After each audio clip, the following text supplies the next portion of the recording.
خان صاحب آپ کے گھر میں میں سمجھتا ہوں میرا دشمن ہے تو میں آپ کے گھر میں راکٹ پھینک دوں، کوئی خود مختاری نہیں، کوئی زمین نہیں، کوئی کچھ نہیں، اکڑے ہوئے تھے تو اکڑ نکلی، رد عمل ملا، اور اگر اور کریں گے تو یہ قوم بھائی جان اپنی زمین کا ایک ایک انچ کا دفاع کرنا جانتی ہے، اور یہ کوئی کسی بھول میں نہ رہے۔ تہران سے دلی تک چیخیں نکلی ہوئی تھیں۔ شاد احمد بھٹی صاحب جو ہیں ان سے ذرا میں یہ جو ہمارا معاملہ ہوا ہے آپریشن مرگ بر سرمچار، اس پر دو جملے ضرور چاہوں گا کہ آپ کہتے ہیں۔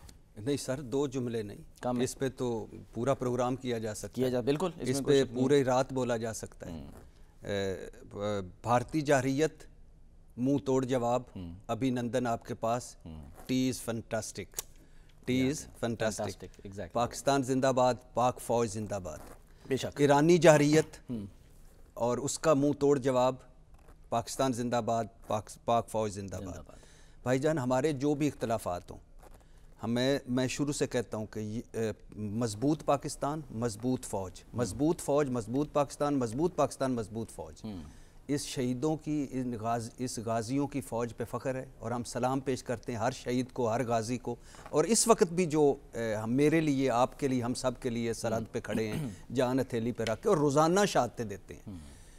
اور میں کچھ دکھ ہوا، سوشل میڈیا پہ 2-3 دن سے دیکھ رہا تھا، پلیز اللہ کے نام پہ، ہماری لائکنگ ہو سکتی ہے، میری کسی پارٹی کے بارے میں ہو سکتی ہے، آپ کی ہو سکتی ہے، ہمارا کسی بھی پارٹی سے تعلق ہو سکتا ہے، کسی بھی دھڑے سے تعلق ہو سکتا ہے، لیکن جب آتی ہے بات پاکستان پہ، ریاست کی بات آ جائے تو جب آتی ہے بات فوج پہ، بات آتی ہے فوج پہ، بات آتی ہے پاکستان پہ، اس وقت جب بات آتی ہے پرچم پہ، اس وقت یہ جان بھی حاضر ہے۔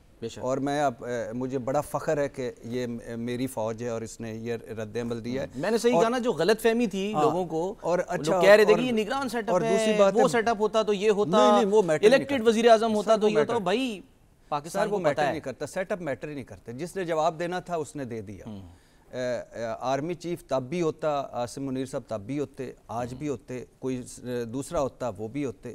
اور اچھا دوسری بات یہ کہ ایران ہمارا مسلمان ملک ہے، ہمسایہ ملک ہے، قابل احترام، لیکن کوئی اس کو نا کچھ زیادہ غلط فہمی تھی۔ اچھا مثال کے طور پہ ہمارے جب میں بات کرتا ہوں نا تو میرے کئی دوست اس سے کرتے ہیں، میں ان کو کہتا ہوں نہیں، یہ ہمارا ہمسایہ ملک ہے، مسلمان ملک ہے، لیکن کبھی اس نے کھلے دل سے ہمارے لیے نا اپنا دل کھولا نہیں ہے جس طرح ایک مسلمان ملک ہے۔ کلبھوشن یادیو کہاں سے آتا تھا؟ ایران سے۔ کیا نام تھا اس کا؟ مبارک حسین پٹیل۔ اس کے پاس کون سا پاسپورٹ تھا؟ ایران کا۔ وہ تاجر پیشہ کیا تھا؟ ایران کا تاجر۔ وہ ایران سے داخل ہوتا تھا، را کا ایجنٹ جو آج تک ہماری ہسٹری میں سب سے بڑا ہم نے پکڑا ہے، وہ ایران سے داخل ہوتا تھا، بلوچستان سے کراچی تک خون و خرابہ کر کے واپس ایران چلا جاتا تھا۔ کیا ایران کو نہیں پتا تھا؟ اچھا ملا منصور کہاں سے نکل کے تو بلوچستان میں داخل ہو رہا تھا اور امریکی ڈرون میں مارا گیا، ایران سے 2 مہینے وہاں رہا۔ اچھا چاہ باہر بندرگاہ کا کیا کانسیپٹ ہے؟ انڈیا کو افغانستان سے رستہ دینا پاکستانی حدود سے گزرے بغیر اور گوادر بندرگاہ کا مقابلے میں۔ اچھا پھر بلوچستان میں دہشت گردی کرنے والے کہاں جاتے ہیں؟ ایران۔ یہ جو 7 آج ہمارے ہم ایئر سٹرائک میں وہ جو ایران میں مرے ہیں، وہ ایران خود کہہ رہا ہے ایرانی نہیں ہیں، تو جو غیر ملکی ہیں تو وہ کیا کر رہے ہیں؟ تو 9-10 ابھی اور ہوں گے، تو یہ کہاں جاتے ہیں؟ اچھا پھر ایران کوئی مسلم ملک، ایک واحد مسلم ملک ایران ہے جس کے آرمی چیف نے ہمیں دھمکی دی، ایک واحد مسلم ملک ایران کے جس کے ڈپٹی آرمی چیف نے ہمیں دھمکی دی۔ اور پھر مجھے سب سے زیادہ دکھ ہے جب آپ نے بڑے فخر سے وہ ایرانی کہہ رہے تھے ادھر دہشت گرد تھے، ہم نے ان پہ حملہ کیا۔ بھائی میں سلمان کو کرتے، وہ اس اکڑے ہوئے تھے تو اکڑ نکلی، رد عمل ملا، اور اگر اور کریں گے تو یہ قوم بھائی جان اپنی زمین کا ایک ایک انچ کا دفاع کرنا جانتی ہے، اور یہ کوئی کسی بھول میں نہ رہے۔ اور آج تہران سے دلی تک چیخیں نکلی ہوئی تھیں۔ اچھا ان چیخیں جو ہے، ان کی ظاہر گونج جو ہے وہ تو سنائی دے رہی ہے ہمیں، لیکن نذیر لغاری صاحب، سر میں آپ سے جاننا چاہوں گا کہ اب اس کا حل کیا ہے؟ یعنی ٹھیک ہے کہ حساب جو ہے وہ ہم نے چکتا کر دیا اور یہ ثابت کر دیا، بتا دیا کہ جی ہم جاگ رہے ہیں، ہم سو نہیں رہے ہیں، کوئی غلط فہمی میں نے کسی قسم کی غلط فہمی میں نہ رہے، کوئی تعلقات اپنی جگہ، کوئی بات نہیں، تعلقات آنے والے دنوں میں جو ہیں وہ انشاءاللہ بہتر ہو جائیں گے، ہمیں خیال کرنا ہے، تھوڑا انہیں خیال کرنا ہے۔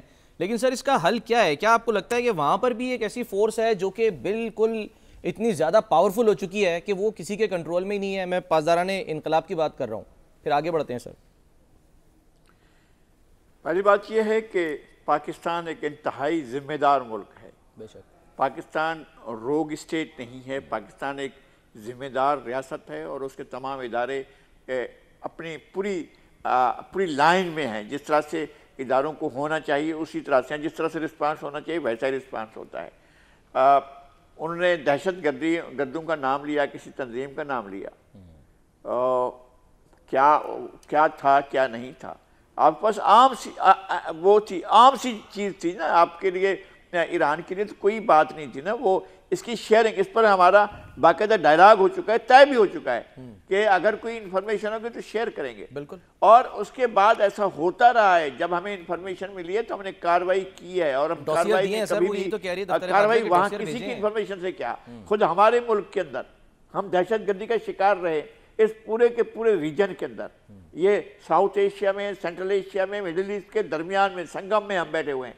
یہاں پر جو سب سے زیادہ اس پوری کی پوری اس ریجن کے اندر جو سب سے زیادہ نشانہ بنے ہیں دہشت گردی کے, تو ہم بنے ہیں نا. دہشت گردی نے سب سے زیادہ نقصان ہمیں پہنچایا ہے. تو دہشت گردی کی سنگینی کے بارے میں کوئی بات کرے گا تو ہم سے بات کرے نا. اور ہم نے ان کے ساتھ کانفرنٹ کیا ہے, ہم نے لڑائی لڑی ہے, ہم نے ان کو جڑ سے اکھاڑ کر پھینکا ہے.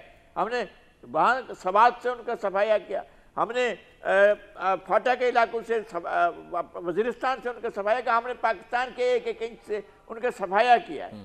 ٹھیک ہے, کہیں نہ کہیں کوئی موجود ہوتا ہے تو ہم اس کے پیچھے جاتے ہیں. اگر کوئی باہر بیٹھا ہوا ہے. نذیر لغاری صاحب یہ فرمائیے گا سر کہ اس کا پھر جو ہے وہ آپ کے خیال میں پاکستان کو جو ہے وہ اب کیا جو ظاہر کرنا تھا وہ تو پاکستان نے جواب دے دیا, کر دیا, لیکن سر بہت کچھ اس میں ہم دیکھتے ہیں کہ ٹریڈ بھی ہو رہا ہے. اب ادھر سینٹرل ایشیا جو ہے وہ جو ٹریڈنگ ہوتی ہے وہ ایران کے راستے ٹرکس وغیرہ جاتے ہیں, یہ سارا جو ہے نا وہ ٹریڈنگ چل رہی ہے. دوسرا یہ کہ سر زائرین جاتے ہیں وہ بھی ظاہر پریشان ہوں گے, مشکلات جو ہیں وہ ان کو بھی شاید جھیلنی پڑ سکتی ہیں. میرا پوائنٹ یہ ہے کہ کیا سر مستقبل میں اس کا حل آپ کو یہ لگ رہا ہے کہ یہ جو الزامات دونوں طرف سے لگ رہے ہیں تو کہیں ہمیں ایسا تو نہیں کہ افغانستان کی طرح جو ہم نے باڑ لگائی ہے وہ یہاں پر وہ کام کرنا پڑ جائے ایران کے ساتھ؟ میرا خیال ہے کوئی 900 کلومیٹرز کا جو ہمارا بارڈر ہے اس کے ساتھ باڑ لگانا نہیں. انڈیا نے باڑ لگائی ہوئی ہے تو اس سے کیا ہوا ہے, اور ہم نے باڑ لگائی ہے تو ہم اپنے طور پر پوری کوشش کرتے ہیں کہ اس کا تقدس برقرار رہے. یہاں بھی باڑ لگی تو کوئی بات نہیں ہے, لیکن مسئلہ یہ ہے کہ پاکستان کسی بھی دوسرے ملک کو یہ حق نہیں دے سکتا ہے کہ اس کے کسی ایک انچ علاقے پر بھی وائلیشن کیا جائے, اس کی خود مختاری کو کوشچن کیا جائے. بالکل نہیں اس کو.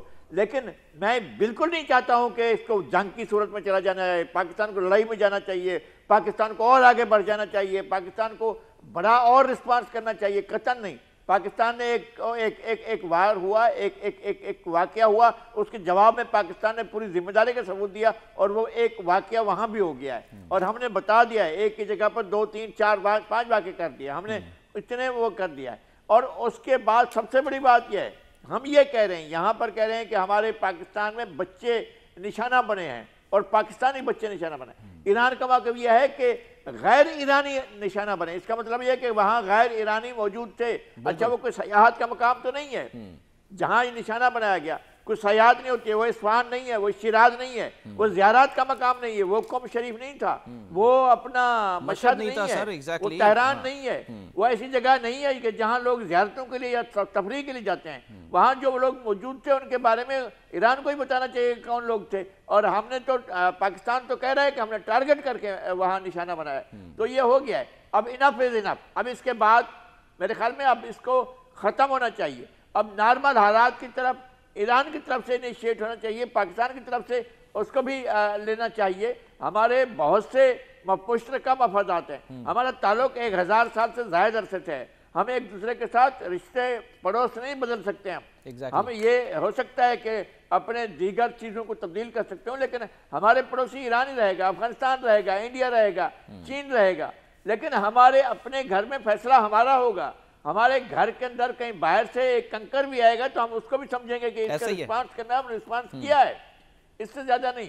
اب صورتحال کو نارمل حالات کی طرف جانا چاہیے اور زیادہ تحمل کا مظاہرہ کرنا چاہیے اور زیادہ بردباری کا مظاہرہ کرنا چاہیے. ہمیں اس کو اور نہیں پھیلانا چاہیے, اس کو ہماری طرف سے نہیں جائے گا. ٹھیک ہے, ایران کو بھی خیال کرنا چاہیے. سر آپ کا بڑا ویلڈ پوائنٹ آیا, میں ذرا اچھا کچھ کہہ رہے ہیں. ہاں لغاری صاحب بالکل ٹھیک کہہ رہے ہیں. اللہ کرے کہ حالات آگے خراب نہ ہوں, لیکن یہ ہم نے تو ابتدا نہیں کی، بھارت کے حوالے سے بھی ہم نے ابتدا نہیں کی. افغانستان کو بھی اسی طرح سمجھائی جا رہے ہیں کہ خدا کا خوف کرو، جو دہشت گرد وہاں سے آ کے یہاں دہشت گردی کر جاتے ہیں ان کا دیکھیں. تو جب کوئی کرے گا تو پھر تو کرنا پڑے گا، پھر تو یہ زندگی جو ہے وہ اس ملک اور اس مٹی کے لیے ہے. تو پھر تو ایسا دونوں کا. اور آپ اس بے وقوفی دیکھیں اس ایرانی حکومت کی، پوری دنیا کی سینکشن لگی ہوئی ہیں سوائے چین، انڈیا اور پاکستان. ان کے علاوہ کوئی ملک نہیں ہے جو ان کے ساتھ کھڑا ہو یا جو ان کے کوئی اندر کھاتے کوئی ان کی ہیلپ کر رہا ہو یا جو